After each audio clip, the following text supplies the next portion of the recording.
Bismillahirrahmanirrahim. Assalamu alaikum everyone. I hope you are all doing really well.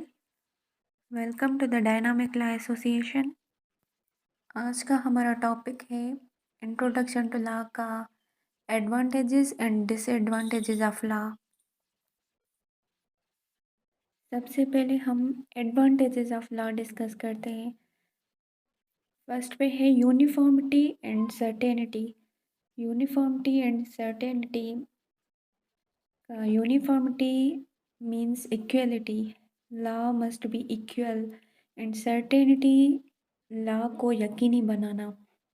Administration of justice को acknowledge करने के लिए law का equal and certain होना बहुत ज़रूरी है। इसका मतलब है कि जो सेम लॉज होते हैं वो अगर केस सेम है तो उस पे हम वो वही लॉ अप्लाई करते हैं। Same laws apply on same cases if facts are same. हर किसी केस का अगर फैक्ट सेम है तो उस पे वो सेम लॉ अप्लाई होगा। किसी अमीर के लिए कोई और लॉ अप्लाई नहीं होगा, किसी गरीब के लिए कोई और लॉ अप्लाई नहीं होगा। या कोई किसी भी शहर का है, कोई बड़ा है छोटा है, कैसा भी, अगर उस केस के फैक्ट्स सेम हैं तो लॉज सब के लिए इक्वल होते हैं, सबके लिए वही सेम लॉज होते हैं। और इसका एक ये फ़ायदा है कि if rules of law fixed citizens know consequences of his behaviour. अगर हमारे जो लॉ हैं उनके फिक्स्ड रूल्स हैं तो शहरियों को भी पता होता है उनके कंसिक्वेंसेस। उनको पता होता है कि वो जो बिहेवियर कर रहे हैं उनका नतीजा क्या होगा। अगर वो कोई रॉन्ग कमिट करते हैं तो उनको किस तरह की पनिशमेंट मिलेगी, उनको ये पनिशमेंट मिलेगी, उनको सब पता होता है। नंबर सेकंड है protection against improper motives of जजेस। जजेस के जो इम्प्रॉपर मोटिव्स होते हैं उनसे हमें प्रोटेक्शन हासिल होती है। Law is impartial and applied equally and impartially. Law is no respecter of personality. Law जो है वो इक्वली अप्लाई होता है और वो इम्पार्शल है, वो किसी का भी तरफदार नहीं होता। और लॉ किसी शख्सियत का रिस्पेक्टर नहीं होता। गरीब हो अमीर हो सबके लिए वही लॉ होता है। It must be apply equally and impartially irrespective of the status of person. Law किसी का स्टेटस देखकर अप्लाई नहीं होता, वो इक्वली अप्लाई होता है। और जजेस के लिए जो हैं लिमिट्स प्रेस्क्राइब की हुई हैं। जजेस को कोई एबिलिटी नहीं है कि वो अब केस को लाइकिंग और डिसलाइकिंग पे डिसाइड करें। वो उनको फेवर और लाइकिंग से हटकर फैसला करना होता है। उनका ओपिनियन कोई मायने नहीं रखता। अगर जजेस लॉ को डेविएट करेंगे, लॉ से हटकर कोई फैसला करेंगे तो जुडिशल अथॉरिटी को फ़ौरन से पता चल जाएगा और जजेस को ये अथॉरिटी नहीं दी हुई है लॉ के मुताबिक कि वो अपने तरीके से, अपने मर्ज़ी से, अपने लाइकिंग और डिसलाइकिंग के बिना पर फैसले करें। नंबर थर्ड है freedom from error of individual judgment. Law protects the administration of justice from the errors of individual judgments. Legislature represents the wisdom of the people, and therefore a law made by the legislature is much safer because collective decision making is better and more reliable than individual decision making. Collective जो decision होता है, हमारे जो laws हैं वो legislature बनाती है, ये हम सब जानते हैं। तो उसमें सबका कलेक्टिव डिसीजन होता है कि किसी एक बंदे की मर्ज़ी से कोई लॉ नहीं बनाया जाता। जो कलेक्टिव डिसीजन होता है वो ज़्यादा रिलायबल होता है और बेटर होता है। सोसाइटी के इतने ज़्यादा कॉम्प्लिकेटेड प्रॉब्लम्स होते हैं तो जजेस की रहनुमाई के लिए लॉज बनाए जाते हैं। जजेस अपना ओपिनियन देकर फैसला नहीं कर सकते। अगर जजेस को ये पावर दिया जाए या किसी भी एक इंडिविजुअल को पावर दिया जाए कि वो अपने ओपिनियन पर केसेस का फैसला देने लगे तो ये गलत हो जाएगा। लॉ का एक और एडवांटेज है कि decrease crime rate. If person commits wrongful act he got punishment according to law. अगर कोई भी रॉन्गफुल एक्ट करता है तो उसको लॉ के मुताबिक पनिशमेंट मिलती है और ये देखकर बाकी सोसाइटी डिटर हो जाती है, बाकी सोसाइटी डर जाती है। वो क्राइम करने से पहले सोचती है, उनको पता होता है कि अगर वो ये क्राइम्स करेंगे, कोई भी रॉन्गफुल एक्ट करेंगी, तो उनको ये पनिशमेंट दी जाएगी। तो ये पता होने की वजह से क्राइम रेट डिक्रीज होता है। Another point is awareness of rights and duties। Law का जो एडवांटेज है कि हमें अपने राइट्स और ड्यूटीज़ का पता चलता है। Everyone know his rights. हर किसी को अपने राइट्स का पता होता है। If someone violates this rights he can go to the court or claiming his rights.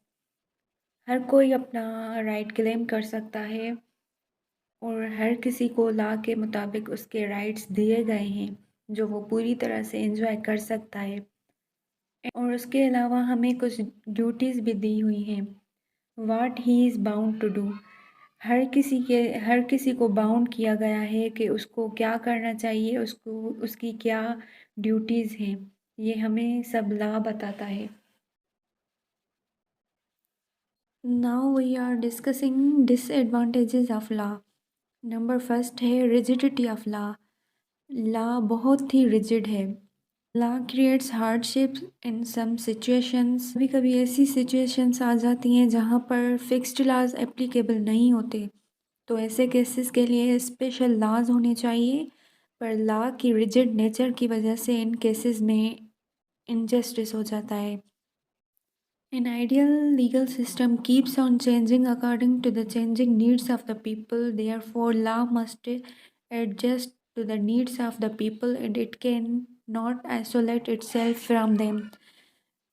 कहा जाता है कि जो आइडियल लीगल सिस्टम है उसको सोसाइटी के नीड्स के हिसाब से चेंज होते रहना चाहिए।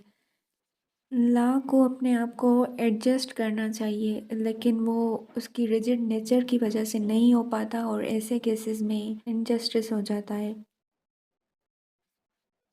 Another disadvantage of law is conservative nature of law. Law की जो है बहुत ही कंजर्वेटिव नेचर होती है। Judges favor in continuation of the existing law. This creates a situation where very often laws become static and they do not respond to the progressive society because of the conservative nature of law. जजेस lawyers सब जो हैं वो हमारे यहाँ जो existing law होता है वही कंटिन्यू होता है।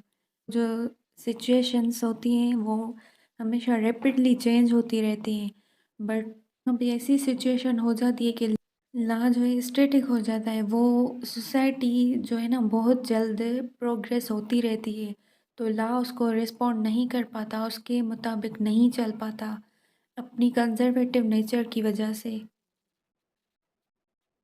Another point is formalism of law. Law's main focus on technical operation of law rather than written form or the merits of every individual case. It creates delay and leads to injustice in certain cases. Law का जो main focus है वो written form के बजाय हमेशा technical operation पे हो जाता है और इसकी वजह से जस्टिस डिलीवरी सिस्टम में बहुत ही डिले हो जाता है। केसेस को पूरा होने में बहुत ज़्यादा टाइम लग जाता है, जस्टिस मिलने में बहुत ज़्यादा टाइम लग जाता है। और कई दफ़ा ऐसा होता है कि सर्टेन केसेस में ऐसा हो जाता है कि इनजस्टिस हो जाता है कभी कभी इस वजह से। तो वहाँ पे जो इनोसेंट पार्टी होती है केस में वो सफ़र कर जाती है। Another disadvantage of law is complexity of law. Sometimes the laws are immensely complex. This causes difficulty in interpretation of statutes। कभी कभी लॉ जो हैं बहुत कॉम्प्लेक्स हो जाते हैं। एक लेमैन, एक आम आदमी उसको समझ नहीं पाता, अंडरस्टैंड नहीं कर पाता। कहा जाता है कि everyone is presumed to know law. हर किसी को लॉ का पता है, बट लॉ की एक्सप्लेनेशन एलाबोरेशन पॉसिबल नहीं है due to its complex nature. आम आदमी के लिए बहुत मुश्किल होता है लॉ को समझना और इसी वजह से स्टैट्यूट्स लॉज की जो इंटरप्रिटेशन होती है वो भी डिफ़िकल्ट होती है। और इस कॉम्प्लेक्सिटी को कम किया जा सकता है थ्रू कोडिफिकेशन। अगर हम लॉ को सिंपल फॉर्म में एक्सप्लेन करें तो एवरीवन कैन अंडरस्टैंड, हर कोई समझ सकता है। हमारा टॉपिक यहाँ पे ख़त्म होता है। अगर आपको वीडियो अच्छी लगी है तो चैनल को ज़रूर सब्सक्राइब करें, क्योंकि ऐसी बहुत सारी इंफॉर्मेटिव वीडियोज़ आती रहेंगी। Thank you so much for watching. अल्लाह हाफिज़।